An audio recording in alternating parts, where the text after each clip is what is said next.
today's show, Kevin Durant, they did it. They traded him to the Phoenix Suns. How good are the Phoenix Suns now? What happened in Brooklyn? Who's coming out of the West? We'll talk about that and more trades on trade deadline day here on Locked On NBA. Let's go. You are Locked On NBA, your daily NBA podcast. Part of the Locked On Podcast Network, your team every day.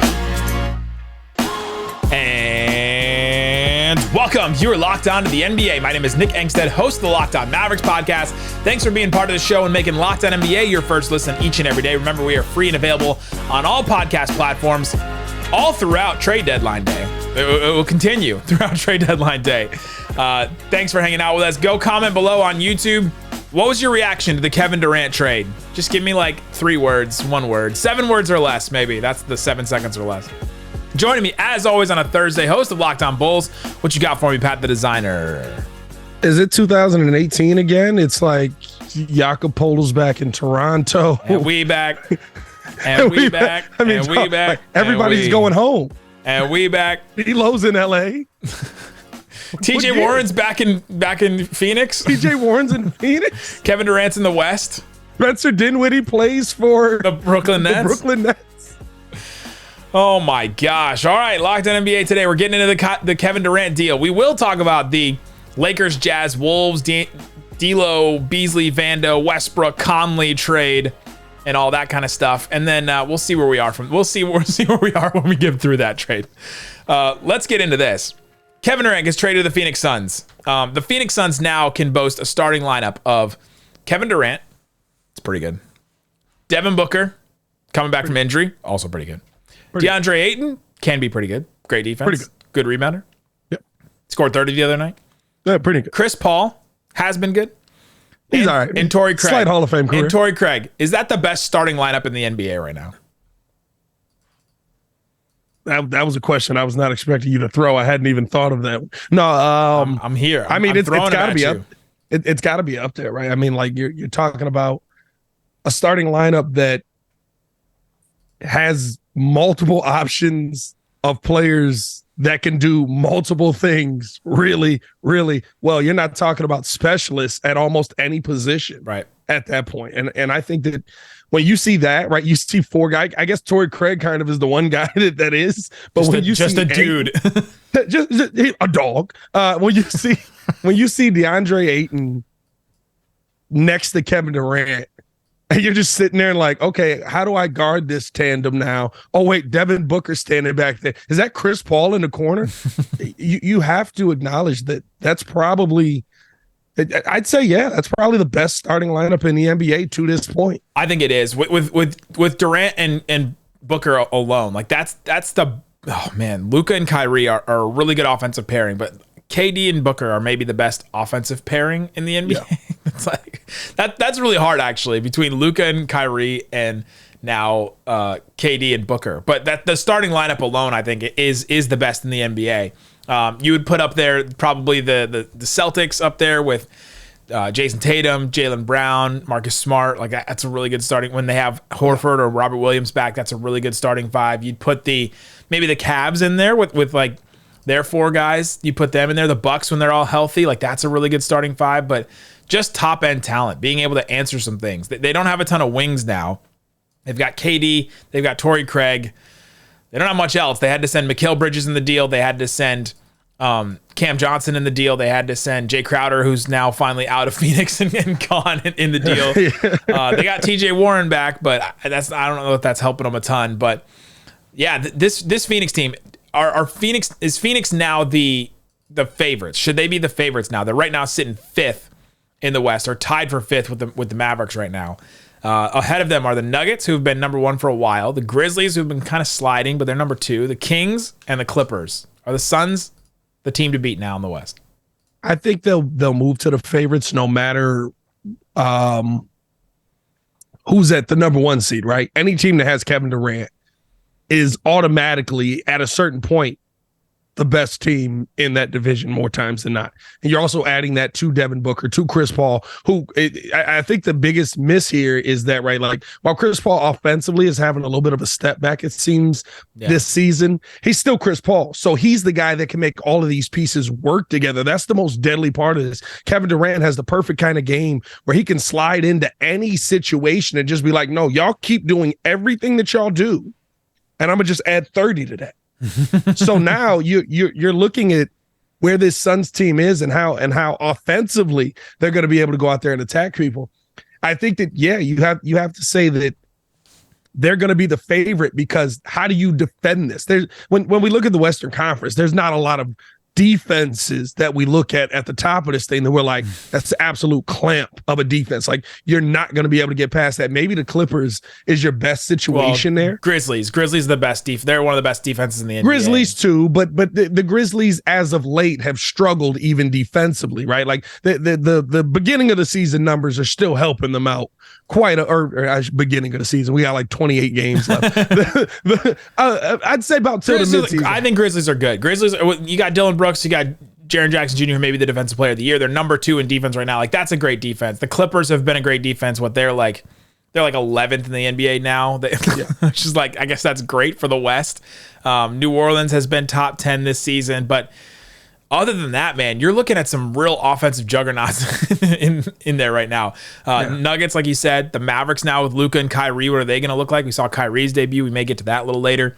The Suns, the Warriors. Like, this is an incredible time. Stopping anybody. Incredible time for offense in the Western Conference right now. And I think for the Suns, they're so shallow now, which always happens. Anytime you make a trade for a star like this, the big 3 in Miami, you look at that team and they're starting Norris Cole at times and Mario Chalmers and like trying to just figure out. And some of these guys are going to have to step up. Like, all of a sudden, you're looking at this Suns team and you're like, all right, who's stepping up for us? Campaign. Yeah. This is a big moment for Campaign. Josh Okogie, Saban Lee's been decent for them. Like, is he going to be playing some minutes now? Like, this is a huge moment for Torrey Craig, like Jock Landale. Like, who else is going to have to step up for this Suns team? The buyout market's going to be fascinating to see if they can add anybody in that, but there's a really shallow team that's really good up front. And I don't know if I'm ready to say that the Suns team, like, they should win the title right now. Are you? I wouldn't go that far. Just because we got to see. I think they will be the favorite to win it because of the names that are on this team. But it's also about, right, like, how is this team going to look at a half court set, both offensively and defensively? How are they going to run offense to everybody? There's still only one basketball. How are they going to be able to adjust to what some of those better defensive teams are able to do, right? So I think that those things all still have to play out. They still got to, this is the beginning process of it, but it's the exciting part, right? Like, Kevin Durant's in Phoenix. We've been talking about this basically for 2 years now. Phoenix just keeps showing up and they're like, y'all done with him yet? No, not yet. Okay, we'll be back. Who budged on this? Is my question. That's what I want to know, because I felt like this package of Mikal Bridges, Cam Johnson, Jay Crowder salaries, and then like 4 first-round picks, unprotected first-round picks. That had to be on the table in the summer, right? That we knew Kevin Durant, when he requested the trade, the Suns were in there and they wanted to make that trade. Like, who moved? Was it just the Kyrie trade, and then they decided that, like, did Kyrie make this happen?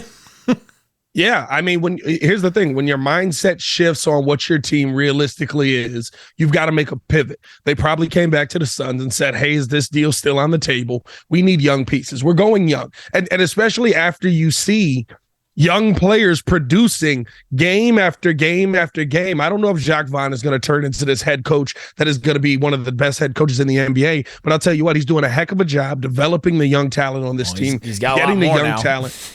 Getting the young talent to play with him, and so give him some young talent. I like the move for the Brooklyn Nets, especially getting all of the unprotected picks. You still have a really nice core here. Adding in Cam Johnson, I love that. Mikal Bridges, we know what he's able to do both offensively and defensively.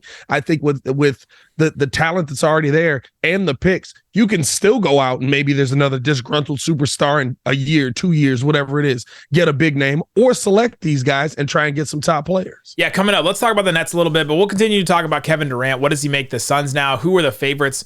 Who we think in the West? We'll talk about that coming up. But before we do, let me tell you about FanDuel. Oh man, FanDuel is probably lighting up right now, trying to figure out where they're going to put some of these teams right now. You can go check it out, FanDuel.com/lockedon, and you can get a no sweat first bet for the Super Bowl. You can get up to $3,000 back in bonus bets if you use the FanDuel.com/lockedon. Go check it out right now. They have locked everything. Like we're literally recording this right after the trade, and they have locked all the Western Conference. The East is still available. You could still bet some of the East, but yeah, they've locked everything in the West because of this KD thing and trying to figure out what is going on. By the time you're listening to this, it may have changed. So go check it out on FanDuel. Again, FanDuel.com/lockedon for your no sweat first bet at the Super Bowl. All right, Pat, let's keep talking about this Kevin Durant trade. He goes to the Phoenix Suns. What's the biggest thing now for this Suns team? Do they need to make another move? The trade deadline has not happened yet. We're looking for this day. They don't really have much else to trade now. This is kind of their team. They're maybe looking at the buyout market, see if they can get somebody else for like Landry Shamet's salary or something like that. Yeah. But what's the next step for this Suns team then? I think you hit the nail on the head. You got to keep your eye on the buyout market right now. Keep an eye on what Russell Westbrook ends up doing, because it seems like the Clippers are interested, which might mean a buyout with John Wall. That might be another player that you can get that can bring some value to your team on your bench. And I think the other thing that you have to do is really get in here now and just, hey, like you said, this is your team. You have to identify who the guy off of the bench is going to be, who's going to be your first man off the bench. I mean, Campaign's the easy one, right? Because he's been there. But TJ Warren has had a couple of moments here coming back from his rehab. Yeah. That might be a guy you need to focus on and try and lean into a little bit more that you can rely on off your bench. You need to figure out what your team is outside of your top four. You know what the top four are going to provide for you, right? Like, you know what Chris Paul, DeAndre Ayton, Devin Booker, and Kevin Durant can do. Do we know what Chris Paul's going to provide? I think my next question for the Suns is, what is Chris Paul now? Because you look at this team and on paper you're like, all right, if Chris Paul's the Chris Paul that we saw last year in OKC, like this late stage Chris Paul, and you're like, okay, I know he can be an all NBA player, he could definitely be an all-star, but he's not been this year, right? He's playing 32 minutes a game, like 13 points, 8.5 assists, but you've seen him in some of these games. He's shooting the ball not super well. Yep. He is shooting the three well, but like, you've seen him in some of these games just not be able to show up, not be able to give the same kind of output. He's only played 35 games this year. What kind of Chris Paul are we getting? I think that's the next thing. The next question you have to answer is, what kind of Chris Paul are we getting? Because if you're getting anything less than like a really good Chris Paul, I don't care how good Kevin Durant and Booker are, this team can kind of turn into the Lakers, right? Because you just don't have anything else around you. The Suns team has been like a strength in numbers type team, because you got Bridges been good, Ayton's good. Like, they had so many, like, they had Booker as the A and Chris Paul was an A, and then you had Bridges, Ayton, like all these B. Cam Johnson was like, Jay Crowder even was all these B-level players. Yep. And so now you have this really thin team. I think a lot is going to come down to Chris Paul and how good Chris Paul can be. I think the biggest thing to focus in on, though, is the 8 assists, right? Because now Chris Paul doesn't have to be an offensive juggernaut for your team. You have 3 guys that can do it. Talk about now answering a question.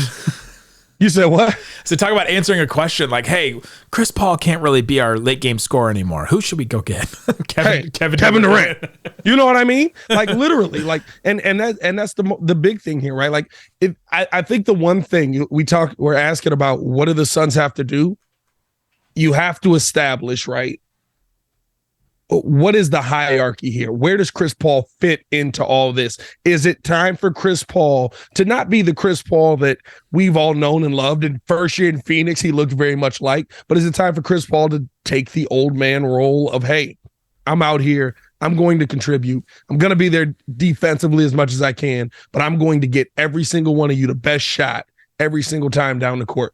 That's the Chris Paul that I think leads the Phoenix Suns to an NBA championship. Let's focus on the Brooklyn Nets now, because the Brooklyn Nets just went through like the wildest, I don't know, 13, 14, 15 months, however long. They go back to the Harden thing. Like, our Locked On Nets guys, I just feel bad for them. Every single day they wake up and they like in cold sweats, like, what happened to our team? Like, what just happened to our team? What did Kyrie say today? Oh, what's Kevin Durant doing? Our friend Matt Moore, who hosts the show on Mondays, hosts Locked On Nuggets too, just tweeted this, and I thought it was funny. Kevin Durant, get rid of Atkinson, get rid of Jared Allen and LeVert and Spencer, hire Steve Nash, trade all your picks for Harden. Harden's gone, fire Nash, Kyrie gone, I'm out. Like, how are you going to remember this KD, Kyrie, Harden sort of era in Brooklyn? the same way we remember most of these eras. Oh, that's right. They did play together. Oh, I forgot about that. This is how we're going to remember it. You ready? Let's do it. What if I told you three of the best scorers in NBA history They do teamed not up get a 30 for 30. and played 7 games together? What if I told you that a star player isn't always the starter player? Is this documentary about Philly or don't worry about it? No, but I think the Nets. It's funny, right? Because before we started this, I said the Nets just traded for their team that they had before they got Kevin Durant. We're back to the Nets. We're back to the fun young Nets. Like literally, they have Spencer Dinwiddie, so check that one. They got could have kept him. You got young. You remember it was D'Angelo Russell, it was Karis LeVert, Young it was D'Lo. Dinwiddie, it was Jarrett Allen. Nick Claxton is the Jarrett Allen. You have Mikal Bridges and Cam Johnson as the young like LeVert and whoever else. Like they have these. Cam Thomas is now the D'Lo. They're back to the exact same team that you started this thing with. And here's the thing, right? It's the one thing about the Nets, and I implore Joe Tsai to do something right for once. I implore you. Actually, let this team develop. Don't try and go out and make huge splash. Don't try and go out to make, we got to be higher up in the East. What did that get you? Right? Like, you have to allow teams to turn into those teams. The Golden State Warriors didn't become the Golden State Warriors in one season. It took time. It took a process. Go through that process. That's how champions are built. Now, if you're looking at the Brooklyn Nets, they're another team now that has a ton of picks, a ton of assets, a ton of things to do now. They're probably going to trade Crowder. Who knows what else they'll do? They've already been talking to at least the Raptors about Dinwiddie. Maybe they change and send Dinwiddie somewhere else because, like, what is this team now? Is this team just going to be decent or will they try to, like, this team is fifth in the East right now. Yeah. Like, where does this team finish? It is so weird. Like, I'm not sure what to expect from this Brooklyn team the rest of the season. Oddly enough, probably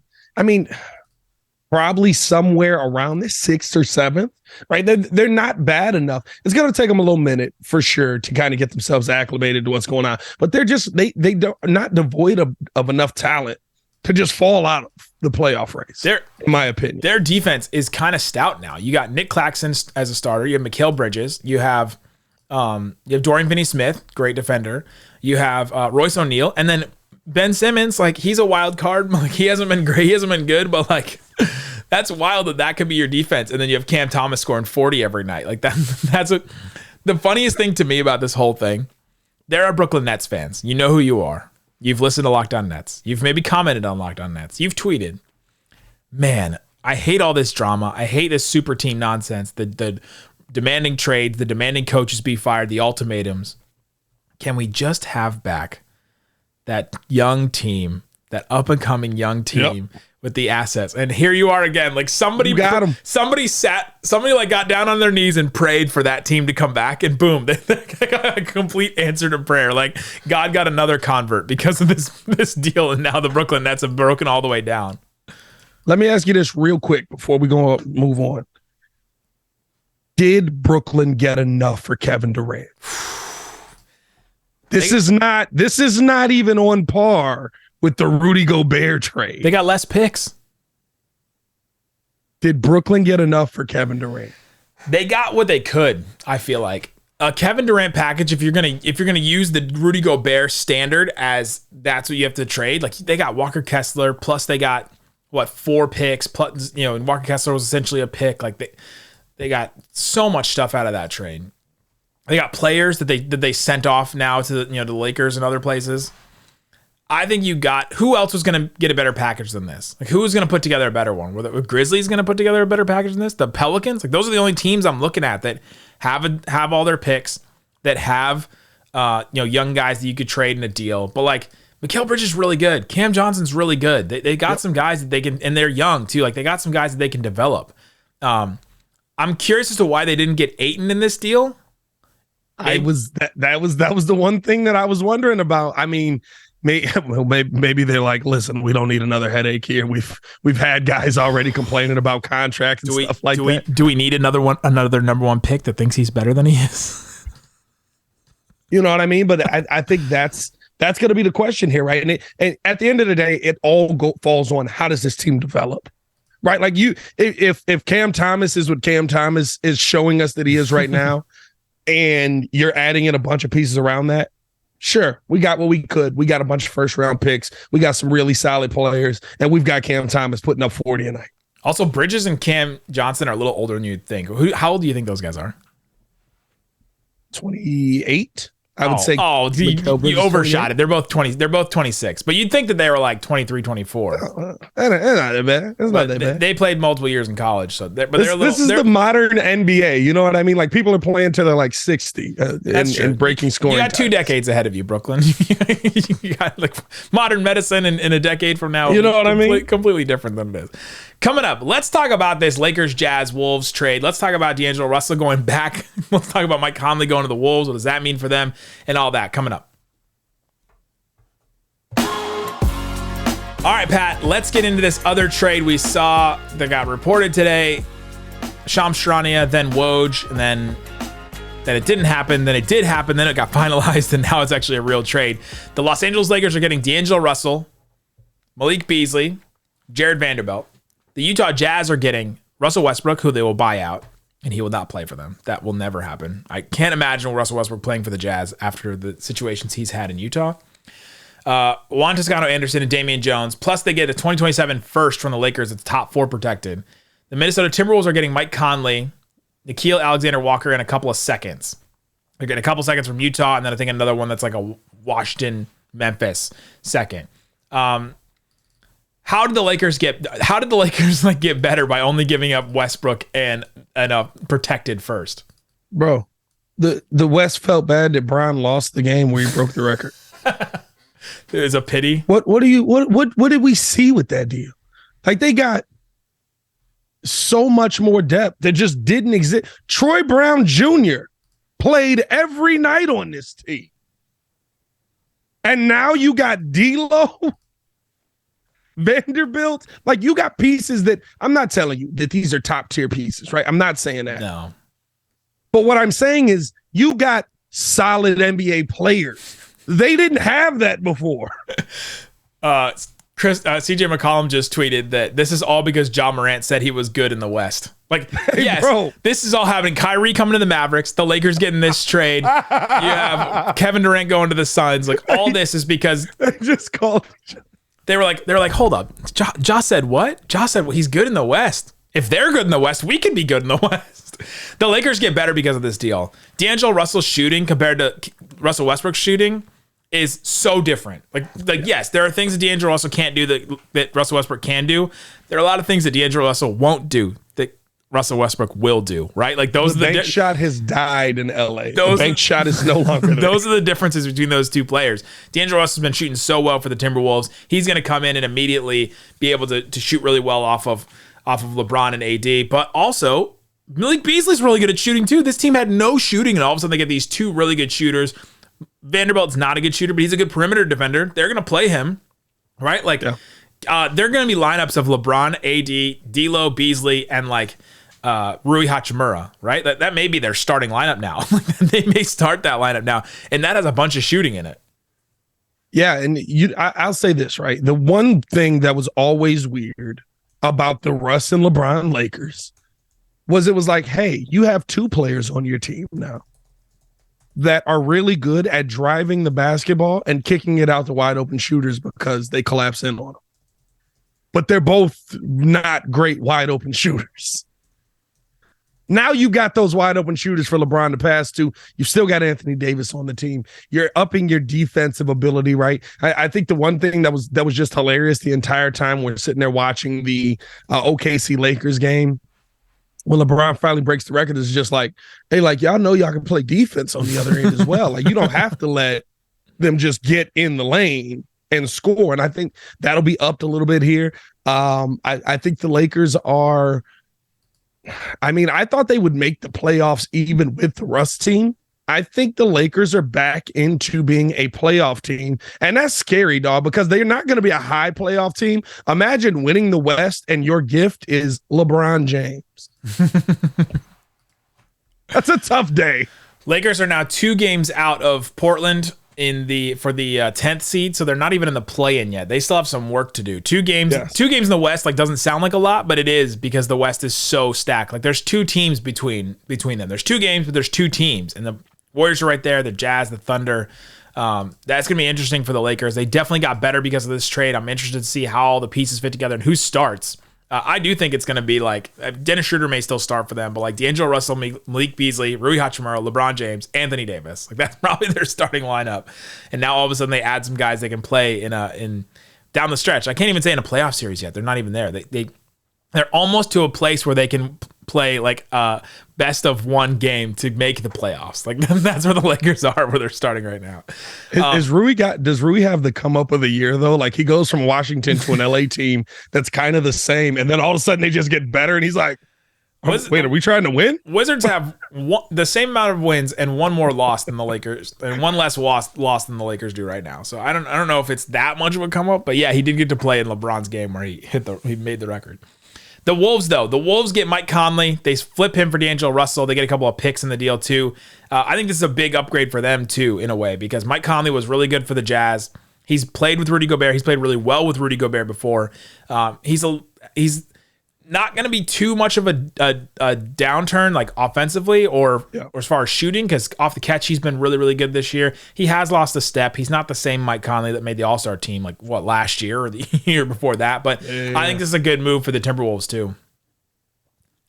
100%. I look at this as you got the one guy that was always willing to give Rudy the ball. You know what I mean? the only guy. Out of everybody on the team, you went and got the only guy that was willing to give Rudy the ball. I think this helps Rudy Gobert a ton offensively on this team, right? Because of the willingness to give it to him. I also think this helps settle down Anthony Edwards a little bit. You know what I mean? Like Anthony Edwards has been playing much better in the beginning of this year, but it has been, all right, listen, like, there's nobody else out here. Like, I'm just doing this. I'm just going out here to play. And now he has somebody else that can kind of come in and keep that level head. Hey, no, we don't need that shot in this moment. Let's go out here. Let's try and set this up. Let's run this play. I love what Ant can do. But I think if you can hone that weapon in and aim it in the right direction, now you're talking about a team in the West that could be even more deadly. We know what the paint's going to be on lock. What are they going to do to add things offensively? I like Mike Conley as an addition to this team. Just getting everybody involved. He's a true point. He's the last of a dying breed. Mike Conley is a true point. The Jazz in this trade is weird to me. Danny Ainge has been painted as this, oh, he's a shark. You don't want to make trades with Danny Ainge because you'll give up more than you want. And like getting that Lakers pick is good, but it's top 4 protected. Like it's a protected pick. So it's not this like, oh, this could be a number 1 pick. It can't even be a number 4 pick. Like it's going to be something less than that. And they gave up, they're not going, the team's not going anywhere. They're definitely not going anywhere now, but they give up Conley, Beasley, and Vanderbilt. You'd think that they could get more for like those guys individually, but they put them all in a deal together. They just get Westbrook, who they're going to buy out in a first. They don't even get the seconds. The seconds go to the Timberwolves in this deal. The Jazz now, though, have a ton of picks. Like Woj sent out the tweet that came from the Jazz that was like, the Jazz have 15 picks over the next 7 years or whatever. Yeah. And they're going to have like $60 million in cap room next year because they clear all these deals and Westbrook's $45 million come off the books. And so then they'll be able to make a bunch of moves like what the Thunder did. I don't think they're going to get free agents up there in Utah, but you can get a bunch of like, all right, we're going to take your bad contract with a pick and then we'll add that together. And then eventually they can make this big move. Well, I think you're going to have to try and make a trade with all of these picks you have, right? Because you have an asset right now, Larry Markkinen, that's playing out of his mind. And you need to capitalize on that. If this is the guy that you believe Larry Markkinen to be when he's by himself, he's a player that can go out there and help carry a team. Like, honestly, the kind of player you're showing this season, you should believe in that. Now, what are we going to build with that? Is Colin Sexton going to be able to develop? How are you going to grow him even more in his game? Can he stay on the court mostly? You know what I mean? And then now you got to go out and you got to find players to put around him. You can draft those guys, which you got a lot of young pieces on your team. Do you want to go really, really young? I guess it depends on the pick. Or you package some of these picks and you go get a real guy, very much like the Phoenix Suns just did, to come out to Utah. Because at the end of the day, it's like you said, there's not a lot of free agents flocking to go join the Utah Jazz every year. It's a bad city. Utah's a bad city, in the words of Dirk. But now the Jazz are another one of these teams. We just talked about the Nets have a bunch of firsts. The Thunder have a bunch. The Rockets have all the Nets first, which they're probably pretty excited today. The Pelicans have some firsts. Like, there's a bunch of teams now that have just hoarded all these firsts, and I'm just really curious to see what's going to happen with some of these teams and what they eventually use them on. Because it's going to be down the road. How's it possible that all these firsts exist? It's just like everybody's got firsts. I have 37 first round picks over the next 5 years. How? Well, it's funnier in the WNBA because there's only 12. And so, like, you can have multiple firsts and you're like, all right, they are 30% of the first round. You get, like, the Wings of the top 2 picks a couple years ago, and you're like, they are 20% of the entire first. Yeah, it makes a big difference, though. And then they whiffed on both those picks. Swing and a miss. Talk about my Wings. Wings. Yeah, so now we look into the deadline. We'll have a live show. Pat and I, as well as John Krause, will be on the live show talking what's going to happen. What's going to happen with Toronto? Kevin Durant, we know, has been traded. Some of the moves have already dropped, but what happens now with the trade deadline? We'll talk about all that and break it all down. Guys, hang out here on Locked On NBA with us. Thanks so much for listening to Locked On NBA. Bye-bye. Boom.